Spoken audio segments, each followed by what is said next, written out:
kita tidak usah bahas, karena bicara akhir zaman ini ada bicara waktu, ada bicara pengangkatan, ada bicara antikris, ada bicara angka 66, ada bicara chip, ya. Karena orang Kristen kalau sudah bicara tentang akhir zaman itu pasti yang paling menonjol dan heboh itu bicara tentang chip. Terus ada juga bicara tentang siapa antikris itu. Terus dari mana antikris itu? Karena banyak orang menebaknya.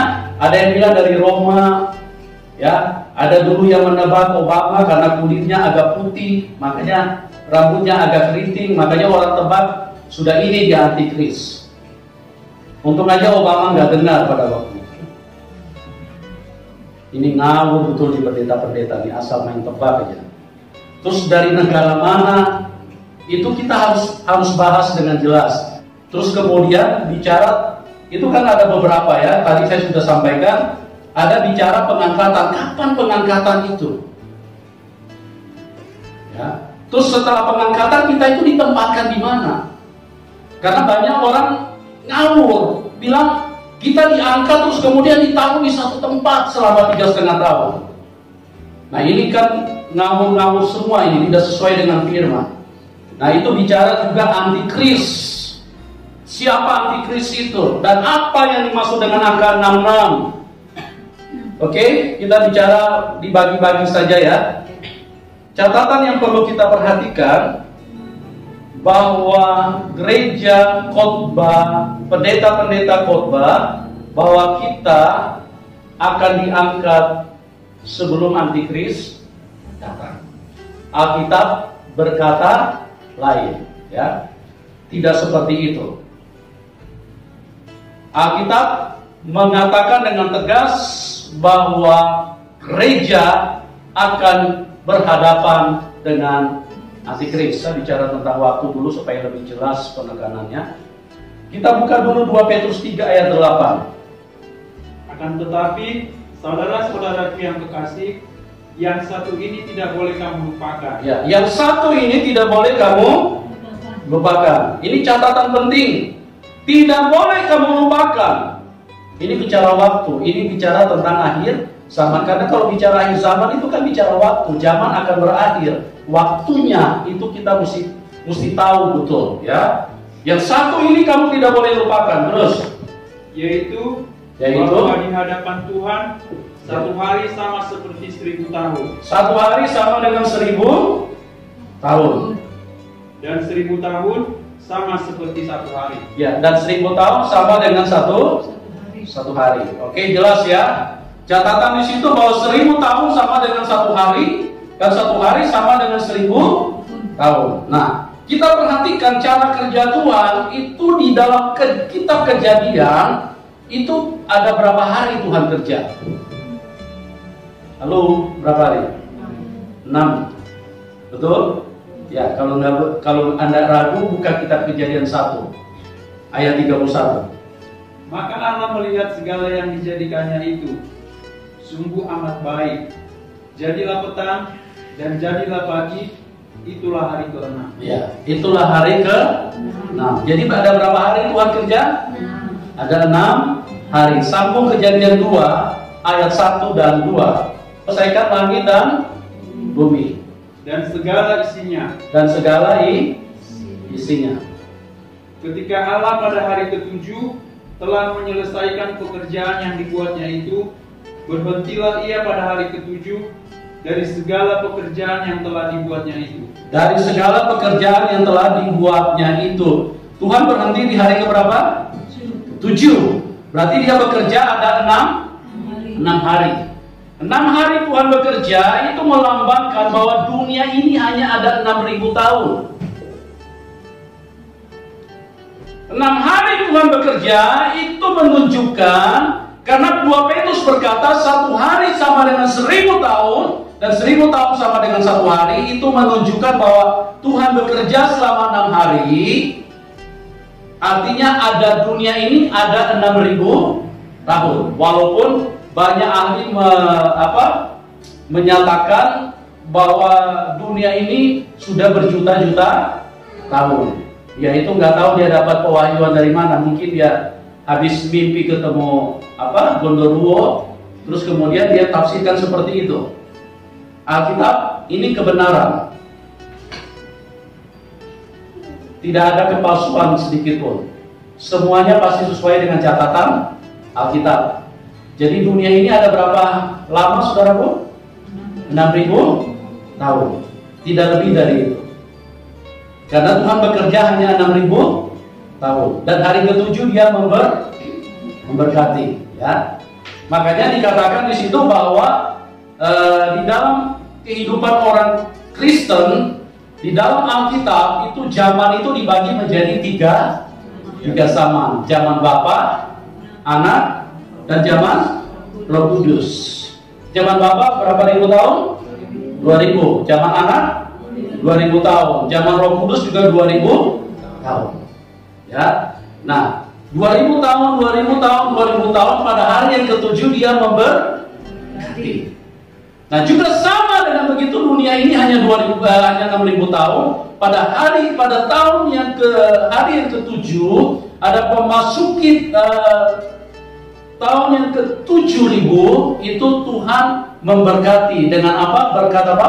Pesta perkawinan anak domba. Oke, di situ jelas ya. Kita masuk ke pembahasan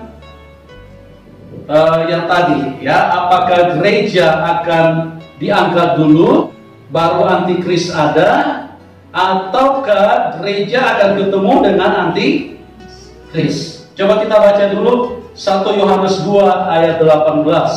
Anak-anakku, waktu ini adalah waktu yang terakhir. Ya. Dan seperti yang telah kamu dengar, seorang antikristus akan datang. Seorang antikristus akan datang. Sekarang telah bangkit banyak antikristus. Sekarang telah bangkit banyak antikristus. Memang banyak antikristus, tetapi ada rajanya, ya. Karena sama dengan seperti Tuhan, ya, Tuhan Yesus datang ke dalam dunia menjadi manusia, dan itulah yang akan ditiru oleh iblis. Dia akan datang ke dalam dunia ini dan menjadi manusia. Nah, catatan Alkitab dengan jelas bahwa kita akan ketemu dengan antikris. Anda tidak bisa menawar di sini, dan tidak bisa juga dengan alasan apapun, karena Alkitab dengan jelas mencatat itu. Kita buka di dalam Matius pasal yang ke-24 ayat yang ke-15. Bila kamu melihat pembinasa keji berdiri di tempat kudus, menurut firman yang disampaikan oleh Nabi Daniel, ya, para pembaca hendaklah memperhatikannya. Ya. Apa di situ dikatakan? Jadi, apabila kamu melihat pembinasa keji berdiri di mana? Tempat kudusnya. Apabila kamu melihat pembinasa keji berdiri di tempat kudusnya, maka apa kata firman Tuhan? Menurut firman yang disampaikan oleh Nabi Daniel, para pembaca hendaklah memperhatikannya. Siapa yang melihat di sini? Halo? Siapa yang melihat di sini? Kita. Tuhan tidak melihat kamu. Tuhan tidak pernah bicara kepada tukang parkir di sini. Tuhan tidak pernah bicara kepada orang yang bisnis saham. Tuhan tidak pernah bicara pedagang Indomaret. Tuhan tidak pernah bicara kepada online. Tuhan bicara apabila kamu melihat pembinasa keji berdiri di tempat kudusnya. Menurut firman yang disampaikan oleh Nabi Daniel, hendaklah para pembaca memperhatikannya. Pembaca apa di sini? Pembaca togel?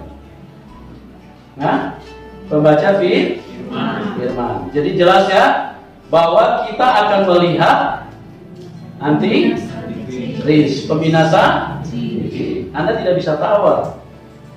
Ya, kalau Anda mau tawar, cukup Anda robek firman Tuhan. Anggap aja tidak berlaku. Itu bagi dirimu sendiri. Tapi catatan Alkitab dengan tegas mengatakan bahwa apabila kamu melihat pembinasa keji, para pembaca hendaklah memperhatikan. Terus kemudian kita lompat ayat yang ke-29. Segera sesudah siksaan pada masa itu, Perhatikan baik-baik. Segera sesudah siksaan pada masa itu, matahari akan menjadi gelap, matahari akan menjadi gelap, dan bulan tidak bercahaya, dan bulan tidak bercahaya. dan bintang-bintang akan berjatuhan dari langit, Ya, bintang-bintang akan berjatuhan dari langit, dan kuasa-kuasa langit akan goncang. kuasa-kuasa langit akan goncang. Terus, Pada waktu itu akan tampak tanda anak manusia di langit, tanda anak manusia di langit, dan semua bangsa di bumi akan merata, dan semua bangsa di bumi akan merata, dan mereka akan melihat anak manusia itu dan mereka akan melihat anak manusia itu datang di atas awan-awan di langit ya, dengan segala kekuasaan dan kemuliaannya. terus Dan ia akan menyuruh keluar malaikat-malaikatnya ya. dengan meniup sangkakala yang dahsyat bunyinya. Untuk apa dia suruh malaikat-malaikatnya keluar? Ya, dia menyuruh malaikatnya keluar dengan tanda aba-aba bahwa malaikat akan meniup sangkakala yang begitu kuat dengan tujuan apa? Terus, Dan mereka akan mengumpulkan orang-orang pilihannya dari keempat penjuru bumi, mereka akan mengumpulkan orang-orang pilihannya dari keempat penjuru bumi. Ayat 29, perhatikan baik-baik. Segera sesudah siksaan itu, jadi berarti kita ketemu antikris gak? Ketemu.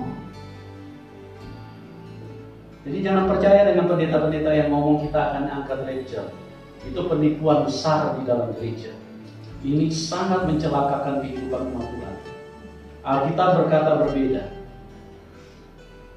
Alkitab mencatat lain. Ini dari mulut siapa nih? Tuhan Yesus sendiri, Matius 24. Tuhan Yesus sendiri yang bicara. Apabila kamu melihat pembinasa keji berdiri di tempat kudusnya, maka pembaca harus segera sesudah siksaan itu, maka akan tampak tanda anak manusia turun dari langit, dan kemudian dia akan menyuruh malaikat meniup trompet, dan kemudian pada waktu itu umat pilihan akan dikumpulkan dari keempat penjuru bumi. Segera sesudah siksaan. Jelas ya? Yang penting di sini apa? Persiapan. Nah ini nanti kita akan jelaskan ini. Ini sudah apa namanya? Sudah bersentuhan sekali dengan waktu kedatangan Tuhan. Nah, sebelum kedatangan Tuhan, kita akan masuk di dalam masa yang sangat sukar. Beberapa tahun yang lalu saya sudah berkata dengan jelas, saya sudah berulang-ulang, dan saya bukan nanti baru tahun 2020 ini setelah virus corona baru bicara, enggak. Kemarin saya coba ngetes dan ada jemaat yang memang ingat. Saya sudah berkata bahwa ada dua persiapan utama antikris sebelum dia datang. Persiapan yang pertama adalah IT. Persiapan yang kedua, kelumpuhan ekonomi, kelaparan yang hebat. Nah, IT ini sudah hampir sempurna. Saudara bisa bilang amin? IT sudah hampir sempurna. Anda punya ban motor, ban mobil, kita lagi di jalan, kita bergeser sedikit saja, itu IT tahu, internet tahu. Tetap di lajur kiri, 200 meter putar kanan, ya, 50 meter ke depan belok kiri. Jalur jalan keluar kedua, ambil lurus. Dari mana dia tahu? Itu karena IT sudah semakin sempurna. Persiapan yang utama itu adalah persiapan IT. Untuk apa? Supaya setiap orang Kristen dimanapun Anda sembunyi, itu akan dilacak sama internet, akan dilacak sama antikris. Anda mau bicara, Anda mau duduk di dalam lubang safety tank, sinyal akan bicara. Anda ada di situ. Gampang sekali kelacak. Makanya kalau kita keluar negeri, ini sebetulnya sudah dari 2007 ya.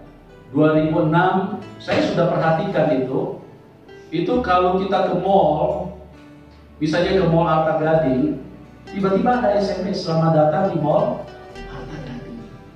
Saya pikir dari mana mereka tahu? Saya nggak ada telepon, nggak ada bilang kasih tahu saya mau ada di mall Arta Gading. Oh, rupanya sinyal handphone. Sinyal handphone itu. Nah, ini berkembang terus semakin sempurna. Kita mau jalan kemana saja tinggal pakai ini. Pak Google. Opung. Tahu dia nih. Tahu dia, kita salah jalan saja dia bilang putar-putar. Ya. Ini sudah hampir sempurna, saudara. Tahun 2015 saya pernah ikut pertemuan di Indovision. Pada waktu itu ada satu ahli IT yang bagian broadcasting yang CBN. Dia bicara begini, bahwa kira-kira tahun 2019 seluruh dunia akan menjadi satu lingkaran. Jadi akan terconnecting semua. Kita mau ada di udara pun bisa kelacak. Kita ada di dalam laut pun bisa kelacak. Maksudnya dia itu bukan bicara antikris. Tapi pada waktu itu saya hadir di situ karena pewahyuan ini Tuhan bukakan, saya jadi menangkap, jadi mengerti. Dia bilang pada waktu itu dia lagi promosi Indovision, siaran Indovision. Ya. Maksudnya nanti kalau IT ini 2019 sudah sempurna, kita mau di dalam laut pun kita bisa nonton channel Indovision. Tinggal kita pencet aja, ke searching semua. Kita ada di hutan juga bisa ke searching. Kita ada di udara bisa ke searching, ada dalam laut bisa ke searching, semua bisa ke searching. Jadi kita di mana saja kita bisa nonton Indovision. Makanya dia tidak rugi kalau Anda beli paketnya dari sekarang. Karena 2019, pada waktu itu 2015 saya bawa pendeta muda Presan, saya bawa ikut dan dia juga dengar pada waktu itu. Dan sekarang 2020, kemungkinan besar sudah hampir sempurna. Persiapannya sudah hampir sempurna. Kenapa dia persiapkan? Karena dia harus ada persiapan supaya pada waktu dia muncul, pada waktu dia hadir di tengah-tengah dunia ini, untuk menguasai dunia ini gampang. Untuk menguasai dunia ini gampang. Kalau dia tidak persiapkan dulu, susah dia mau ketahui. Dia mau cari Bu Indri, dia mesti suruh orang lari-lari kemana, cari begini-begini. Di mana Bu Indri sembunyi? Oh, jangan-jangan ada di Indomaret. Cari Indomaret nggak ada. Tapi kalau IT sudah disempurnakan, kan kita ini semua bawa handphone. Ya kan? Kita ketergantungan semua dengan handphone. Dompet lupa tidak masalah. Handphone lupa, pulang. Ya kan? Istri lupa anak, itu urusan kedua. Bisa nanti tinggal telepon-teleponan. Tapi kalau handphone lupa, kayaknya hidup ini runtuh dunia. Kita kan ketergantungan sekali dengan handphone. Dan itulah merupakan persiapan daripada antikris. Supaya pada waktu dia muncul, dia kan hanya pegang handphone. Dunia ini dikontrol sama dia melalui handphone. Ini saya sudah bicara dari tahun 2009 saya sudah bicara ini. Persiapan yang dilakukan oleh antikris. Jadi benang merahnya ketemu, tidak nanti 2020 ini baru saya bicara. Pak Yono ingat betul, dua persiapan utama antikris, yaitu IT dan kelumpuhan ekonomi. Artinya semua bahan pangan akan hancur, manusia akan menuju kepada kelaparan yang hebat. Ya. Supaya apa? Supaya nanti kalau terjadi kelaparan yang hebat, itu akan mudah untuk antikris masuk. Karena dia akan punya sesuatu dulu yang dia jual buat manusia. Baru dia bisa menguasai manusia. Kalau dia tidak punya sesuatu yang dia jual kepada manusia, bagaimana manusia bisa tertarik kepada dia? Jadi ada satu kebutuhan yang besar, kebutuhan yang hebat, kebutuhan yang mendesak, kebutuhan yang sangat tinggi. Itu harus ada di dalam hidup manusia. Baru nanti waktu dia muncul, dia tawarkan bantuan, itu akan segera direspon. Karena kebutuhan itu sangat mendesak. Tidak ada lagi manusia yang berlama-lamaan pakai hitung-hitungan dulu mau ikut gak proyek ini. Gak ada. Karena apa? Karena kelaparan yang sangat hebat. Itu nanti persiapannya sudah ditulis di dalam Wahyu 6 ayat 6. Coba dibacakan. Tolong agak cepat sedikit dong. Ya, Wahyu 6 ayat. Dan aku mendengar seperti ada suara di tengah-tengah keempat makhluk itu berkata, secupak gandum sedinar. Secupak gandum sedinar. Dan 3 cupak jelai sedinar. Dan 3 cupak jelai sedinar. Tetapi janganlah rusakkan minyak dan anggur itu. Tetapi janganlah rusakkan minyak dan anggur. Ini masa kelaparan yang hebat. Persiapan yang kedua sebelum dia muncul itu harus berjalan dulu, ya. Kenapa? Supaya kelaparan terjadi di mana-mana, sehingga pada waktu dia menawarkan bantuan, manusia langsung nyambar, manusia langsung yes, aku mau, aku ikut. Ini yang kita butuhkan, ini yang kita tunggu-tunggu. Manusia tidak akan berlama-lama lagi. Dua persiapan utama, sama seperti saya mau cerita sedikit tentang segala sesuatu, cara kerja, ya, dari dua pribadi utama, pribadi Tuhan dan pribadi iblis, itu semua bekerja dengan sistematis dan persiapan yang sangat sempurna, ya. Manusia sebetulnya juga sama, selalu mempersiapkan secara sempurna. Cuman karena manusia ini sudah menjadi makhluk yang lemah karena akibat dosa dari Taman Eden, makanya manusia selalu tidak mempersiapkan diri secara maksimal. Makanya pekerjaan manusia selalu kacau balau karena dipermainkan oleh kuasa kegelapan. Tetapi dua pribadi ini, iblis dan Tuhan, itu selalu bekerja dengan persiapan yang sangat-sangat sempurna, sangat-sangat sistematis.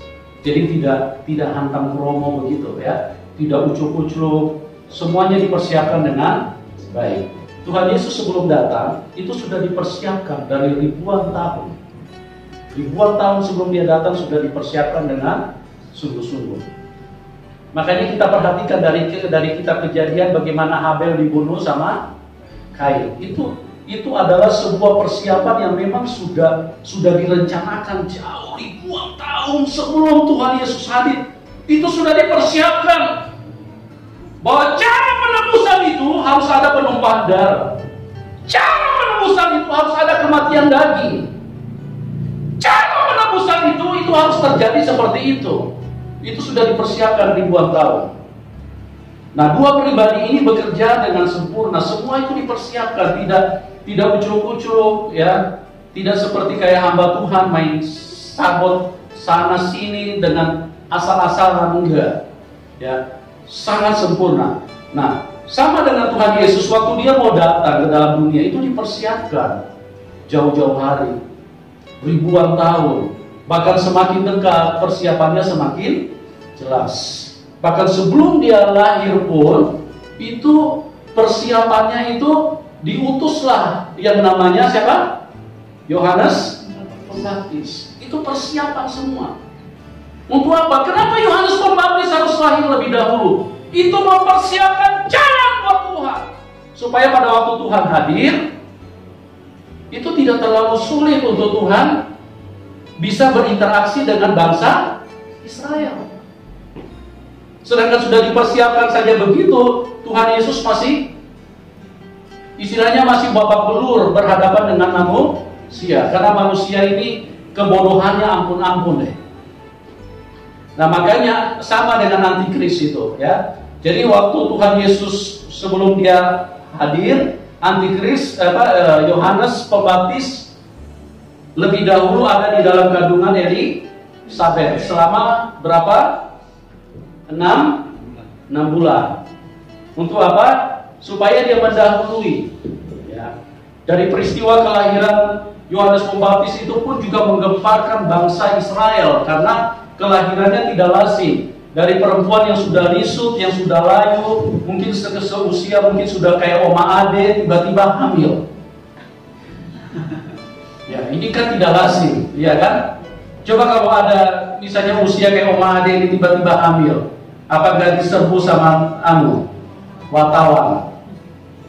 Langsung, jangankan cuma Indonesia, seluruh dunia langsung kenal Oma Ade.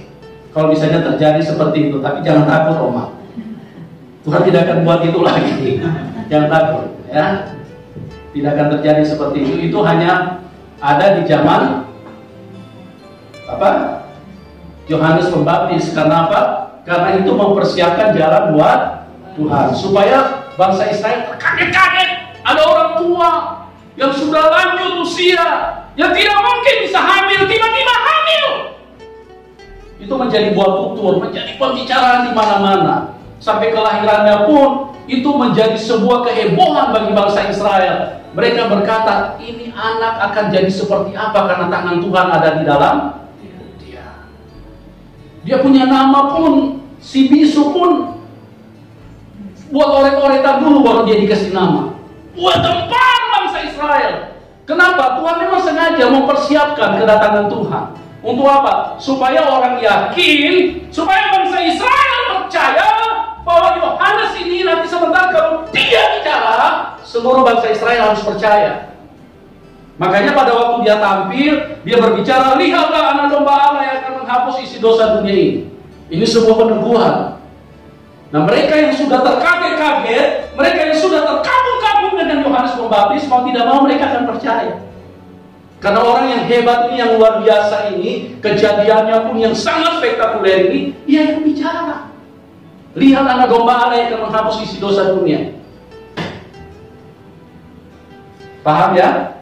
Jadi ada persiapan. Nah, sama dengan antikris. Sebelum dia datang, dia juga mempersiapkan dengan sangat sempurna. Untuk apa? Untuk dia gampang menguasai dunia ini. Tadi sudah IT, terus kemudian kelumpuhan ekonomi, kelaparan yang hebat. Dan kita akan sampai di Wahyu 6 ayat. Nah, coba kita baca sama-sama biar semangat sedikit. Oke? 2, 3. Dan aku mendengar seperti ada suara di tengah-tengah empat makhluk itu berkata, sejuta dan sedinar, tidak kita jelai sedinar, tapi janganlah usahakan dunia kan? Bisa paham ini? Kalau nggak paham saya jelaskan. Secupa gandum sedinar. Sedinar itu upah kerja orang di Timur Tengah 1. Makanya Tuhan Yesus bilang, kenapa kamu menganggur? Pergilah ke kebun anggurku. Apa yang pantas aku berikan kepadamu 1 dinar 1 hari. Nah, artinya penghasilan kita 1 hari hanya bisa beli secupa segenggam gak. Kalau di Indonesia beras, ya, bukan gandum di Indonesia karena gandum tidak populer. Beras. Persoalannya kalau di dalam rumah ada 5 orang, mau makan bagaimana nih? Bisa berkelahi dulu nih. Apalagi kalau kan orang yang egois. Nanti dia berkata, gua kan kepala rumah tangga, kamu nanti aja. Ini tidak bisa dihindari ini. Ini akan sampai ke situ. Makanya orang Kristen yang bodoh-bodoh ini, yang selama ini tidak bertumbuh di dalam kecerdasan roh, mereka nanti bingung-bingung ini kalau terjadi seperti ini. Mereka akan berkata, Tuhan, kenapa Tuhan seperti lupa dengan kami? Kenapa Tuhan tidak kasih makanan? Padahal ini sudah ditulis, ini akan kita alami loh. Karena memang Tuhan kasih kesempatan sama antikris selama 3,5 tahun. Tuhan itu adil, fair. Kalau dulu 2000 tahun Tuhan menghancurkan pekerjaan antikris selama 3,5 tahun, di akhir zaman ini Tuhan kasih kesempatan dia selama 3,5 tahun untuk menghancurkan pekerjaan Tuhan. fair, adil. Jadi iblis tidak bisa menuntut apa-apa lagi.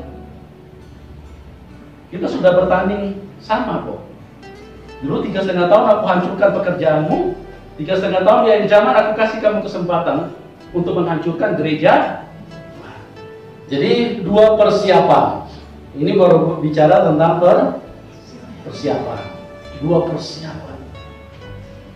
Nah inilah dimulai dari virus corona. Tadinya saya tidak menangkap ini. Saya juga masih berpikiran dengan rata-rata. Sampai saya disentak dengan WA.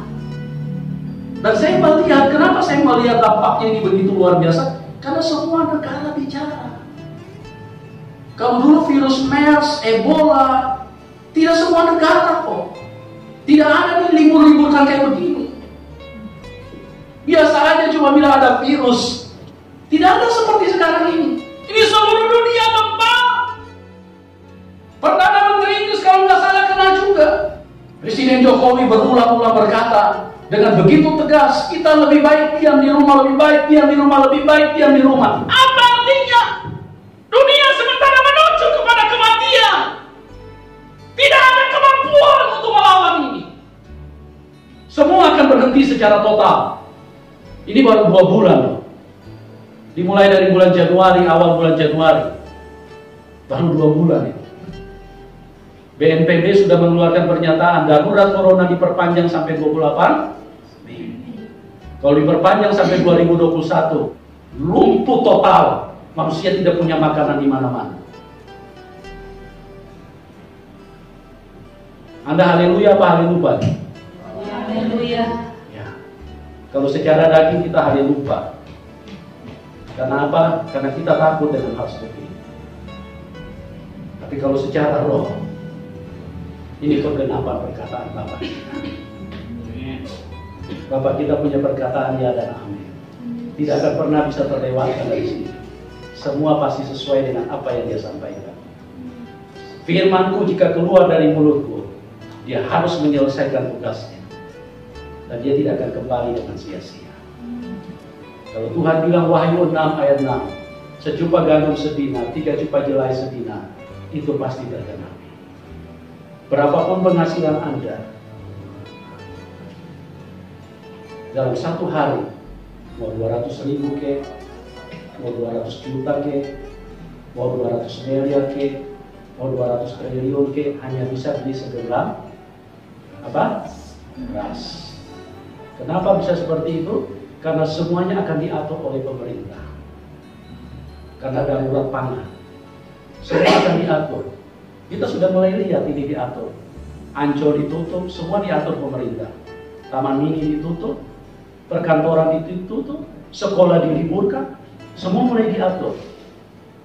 Tidak ada kita ujung-ujung datang, gua punya 200 miliar, mana 3 karung beras? Tidak bisa. Pemerintah akan atur semua. Karena darurat secara luar biasa. Darurat pangan tidak bisa kita lawan ini. Ini semua sudah peraturan dan ini semuanya merupakan penggenapan daripada firman Tuhan. Pemerintah sudah mengeluarkan peraturan. Penghasilan PNS yang di bawah 16 juta untuk tahun ini tidak kena pajak. Siap atau tidak siap? Tapi satu hal yang saya katakan, perkataan Bapakmu ya dan amin. Dia bisa dipercaya. Dulu saya berpikir bagaimana caranya. Memang saya sudah khotbahkan bahwa kita akan sampai ke darurat pangan yang luar biasa. Sejupa gandum sedina, 3 jupa jelai sedina. Saya berpikir bagaimana caranya Tuhan itu bisa terjadi.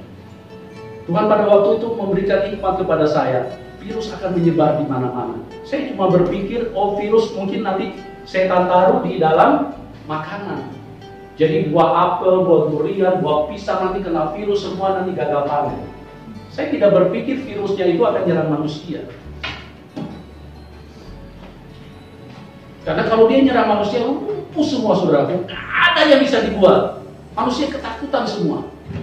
Mau kemana-mana takut. Tadi kami ke pasar, sepi pasar. Tapi ada penghiburan Tuhan. Tetapi jangan haruskan minyak dan anggur. Siapa minyak dan anggur? Siapa minyak dan anggur?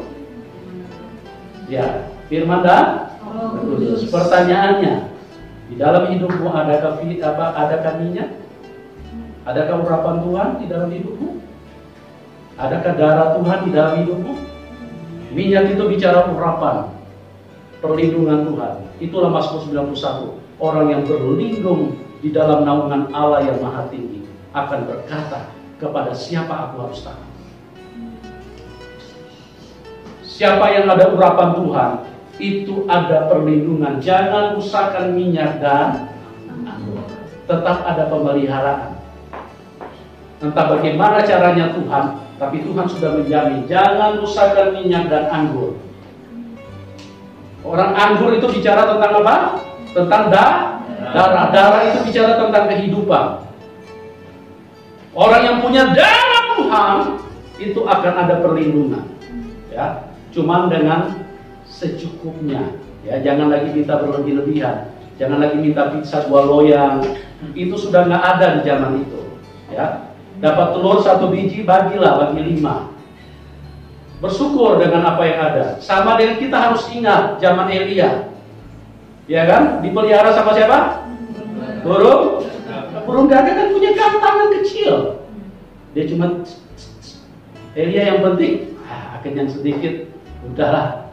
Itu bayangan, saudaraku. Kenapa Tuhan sudah memberikan firman-Nya di Perjanjian Lama? Itu merupakan bayangan untuk menjadikan orang Kristen bisa memahami dengan jelas bahwa satu ketika Tuhan akan melakukan yang nyata di dalam kehidupan manusia. Itu bayangan. Jasmani Israel, jasmani itu semua bayangan. Yang hakikatnya itu adalah kita. Kehidupan gereja Perjanjian Baru. 12 anak Yakub itu jasmani, itu bayangan. Yang sesungguhnya itu adalah 12 rasul anak domba Allah. Bisa nangkap ini, saudaraku? Semua itu bayangan. Ishak disembelih, itu bayangan. Hakikatnya itu Tuhan Yesus. Semua Perjanjian Lama itu bayangan. Kalau itu artinya Tuhan ingin mengajari kita, kalau Dia pernah lakukan itu di Perjanjian Lama, satu ketika hakikatnya itu akan dialami oleh umat Perjanjian. Kalau pernah terjadi kelaparan selama 3,5 tahun, itu berbicara tentang kelaparan di zaman menjelang kedatangan antikris, persiapan. Supaya apa nanti? Supaya antikris waktu dia muncul, pada waktu dia menawarkan sesuatu, kebutuhannya sangat tinggi. Manusia, yes, aku mau semuanya. Nanti dia akan berkata, tenang, akulah penyelamat, akulah Mesias kalian. Tinggal registrasi. Nanti dia sebutkan satu content provider, kita tinggal semua ketik. Ya, kita belum masuk sampai ke situ ya, ini cuma sekedar ini aja.